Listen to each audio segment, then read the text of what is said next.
creating shape again.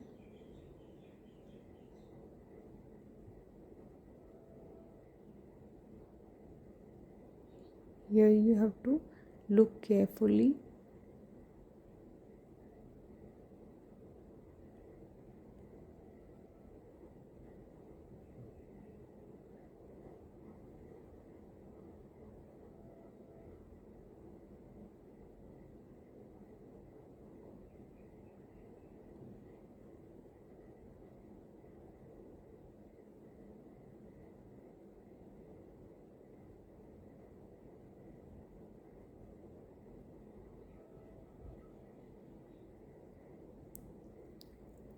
I have not used wet on wet here. I have just done a wet on dry.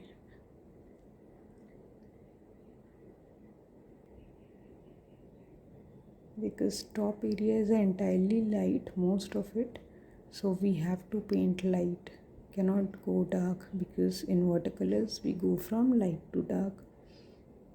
See, I had taken more paint, so I'm just taking it off at the edge of my palette, taking off extra paint on the tissue.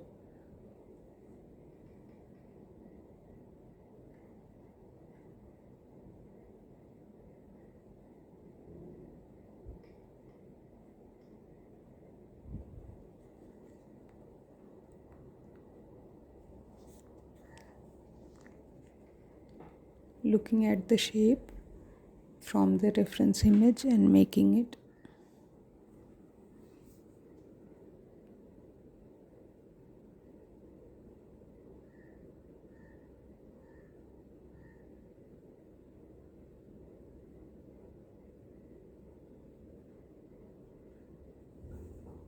There are different colors here: blue, purple, pink. So use colors accordingly.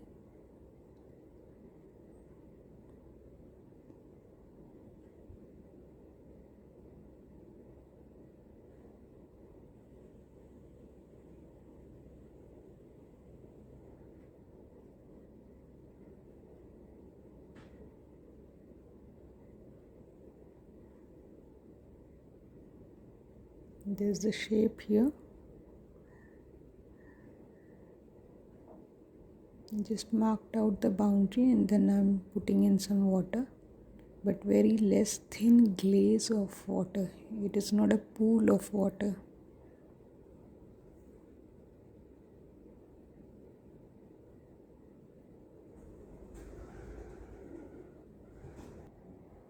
I'm checking with my reference image.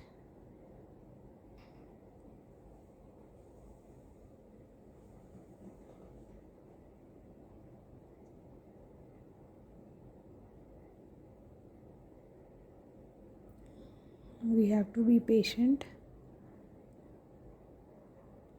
My mentor says patience is a key and that I need to develop it. I always have a mentor.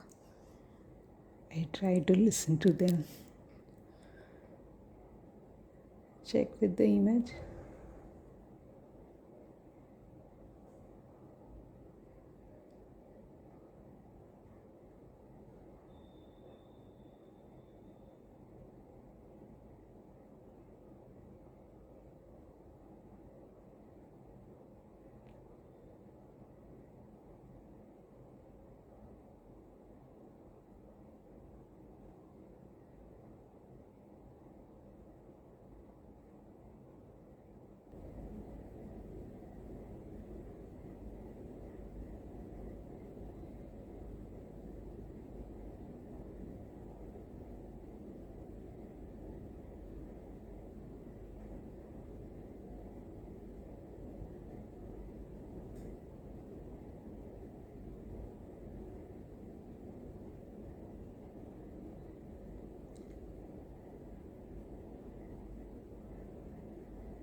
Wiping color off.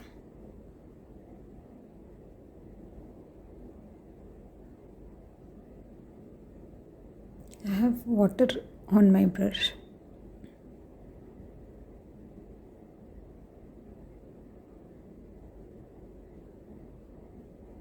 I'm painting a thin glaze of water over here, because right side of the front petal you will see that there's a lot of blurred shapes. These blur shapes, the major shape is that of a curve. That's what I painted out with clean water, and I'm putting in color on top of that clean water. This is wet on wet process technique. It is, I don't know why, quite feared.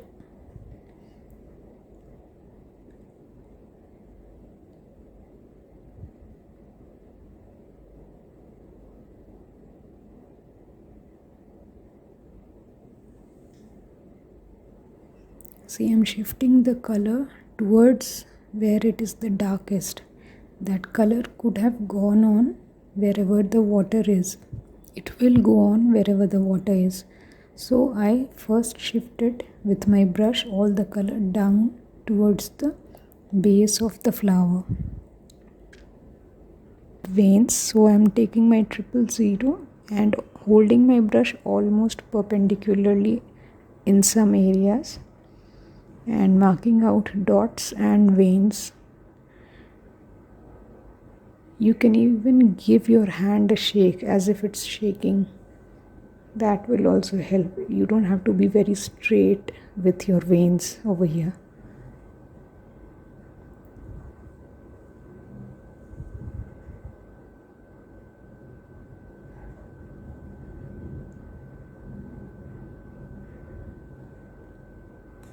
Dark area on top. So curve is there.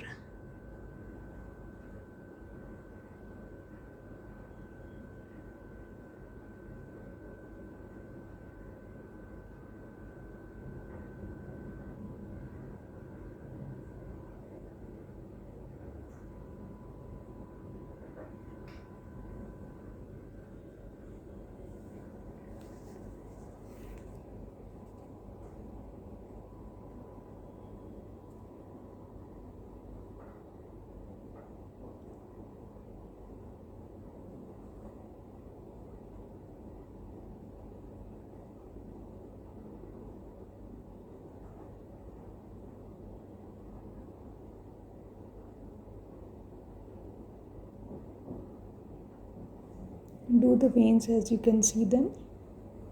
Look at the reference image clearly. So the way we are doing is we are doing one small complex looking area and then moving out into a broader area.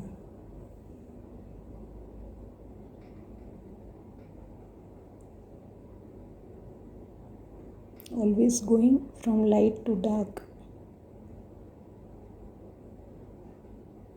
Yesterday we did this upper section in light colors. Today we have darkened it.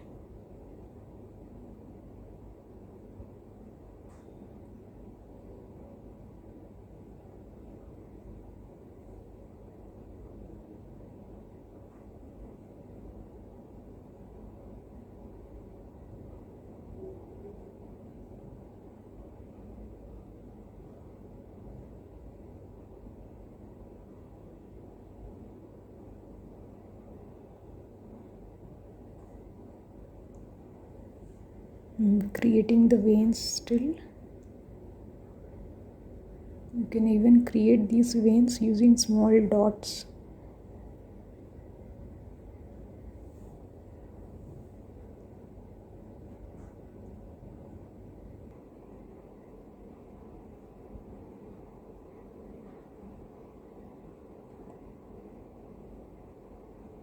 We don't have to cover each and every part of the stem with this, but for the darker marks on the stem we'll do this, because it means this technique is used to deposit a lot of color.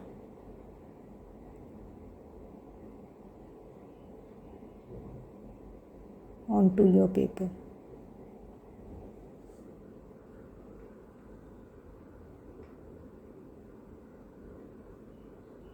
Now I'm thinking what else to mix. To dull down the green, I can mix little bit of red.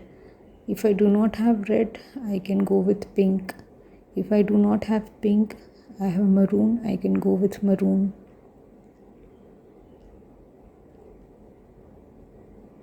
I can also go with orange if I don't have any of these colors. All the colors which I am talking about are in the shade of red, pink, orange. So because my previous layer has dried, that's why I can use it now to do another coat of flat brush here.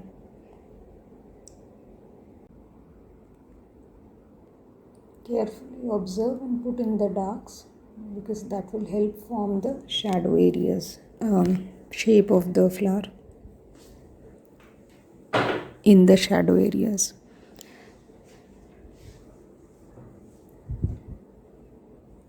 Again, I'm putting in the color and blending it with my damp brush. Just have that much water on your brush which will suffice to blend a small area. Do not overload your brush with water. If you do, you will flood your painting, which is what we don't want. In case you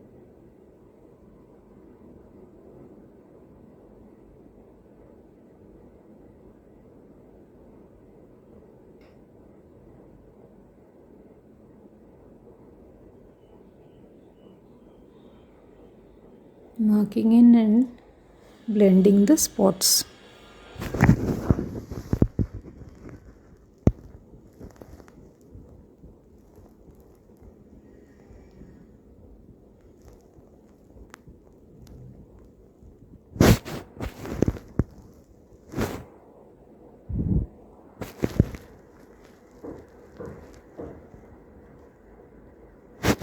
This area is almost done, but we'll still add the darks wherever required.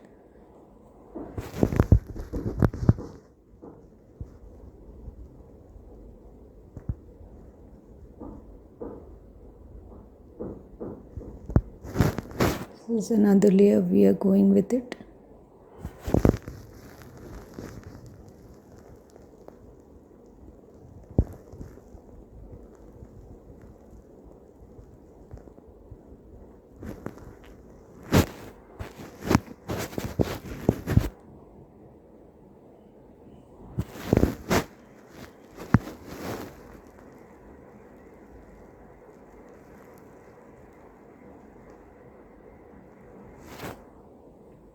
At the tip, I'm adding more pigment, charging in with more pigment at the tip because there is hardly any sunshine reaching.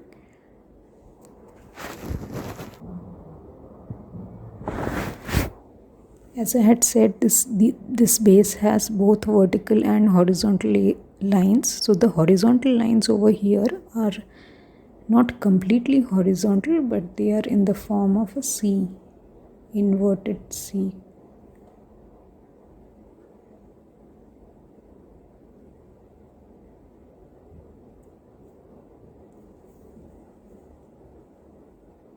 Curve, you can say curve.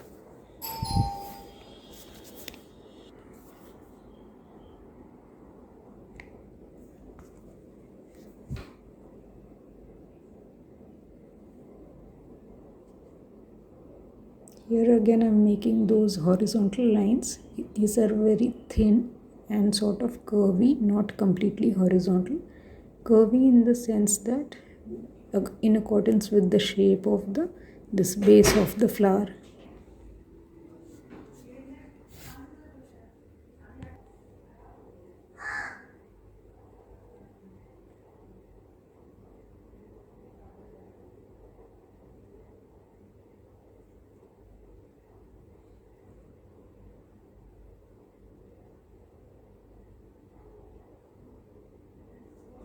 Keep doing your fine lines. use the tip of the brush and the curvy horizontal lines also, inclined lines.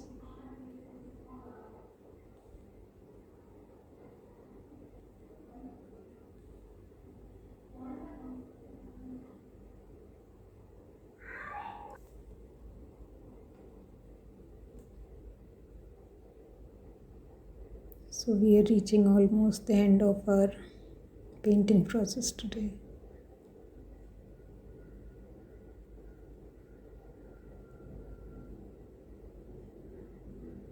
Are you feeling good about it? Have you learned anything? Have you been able to do it? Before you think about those things, let's do some more painting.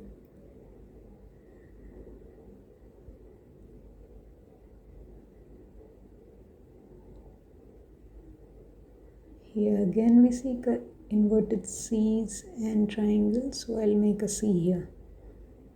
Look. Using perylene maroon. You can use any of your colors.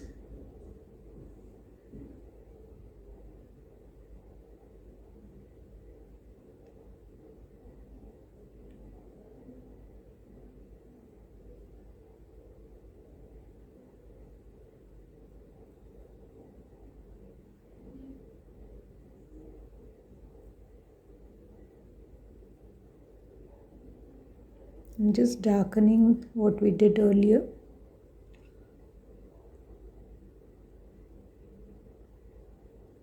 Darkening only where it is required.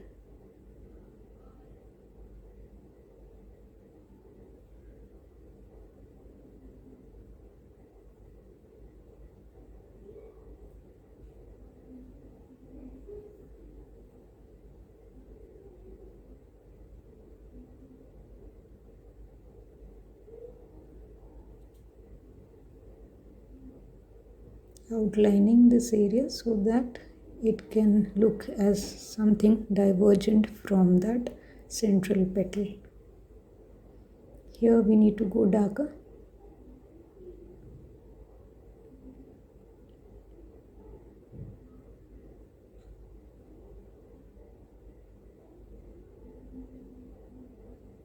You can see that in the reference image and accordingly mark the shape. If it is more color you have on your more pigment, then get off the excess on a tissue. Right now I'm just checking if there is any other color on my brush. Now this brush is damp and I'm putting in a damp coating of water.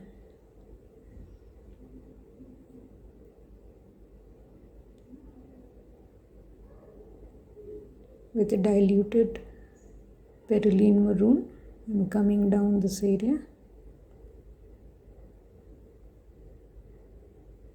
We have already painted the thin fine lines over there. That will also make its way to the viewer's eye.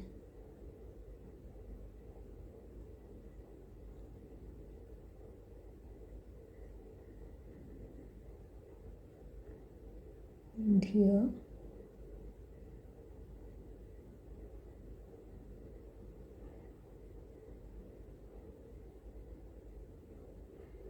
Putting in more pigments.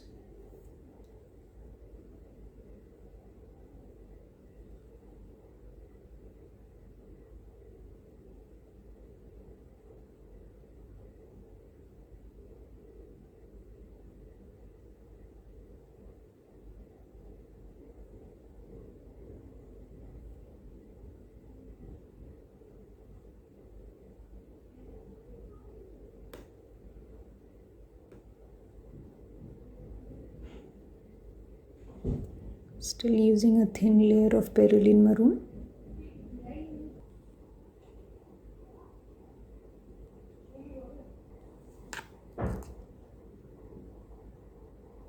So just darken with a glaze of perylene maroon, a thin layer I'm using. darkening, working as a glaze, thin film.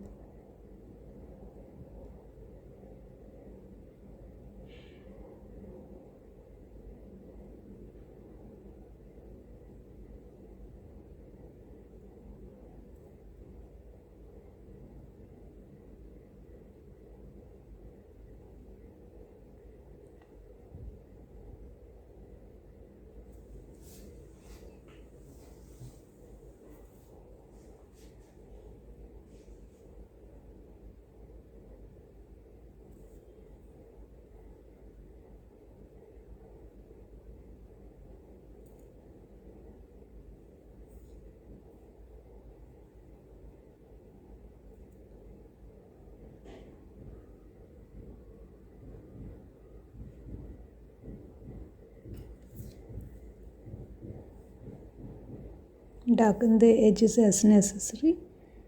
As I am seeing from the reference image, there is a lighter value over here, so I am using lighter value. And we are almost done with our bearded iris flower. I have enjoyed the process. I hope you too have. And let me know. Send me a testimonial as to what you have liked or not. You can put it on the Facebook also and send in your pictures, how much you have completed. If you need any help, write to me. Even on Facebook, you can send it and tell me. I'll provide solutions. Here I'm just putting in a layer very lightly.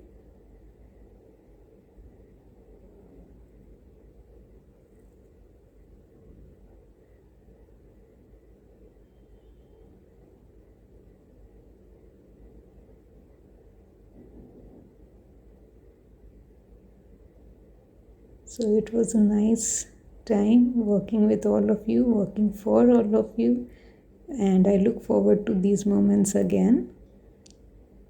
I hope you too do.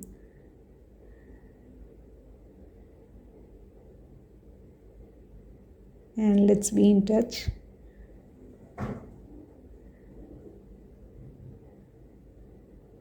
Taking extra off.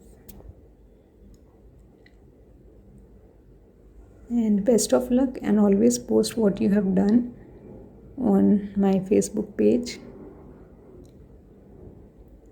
You can post it just inside the comment section, or you can send it over on my email.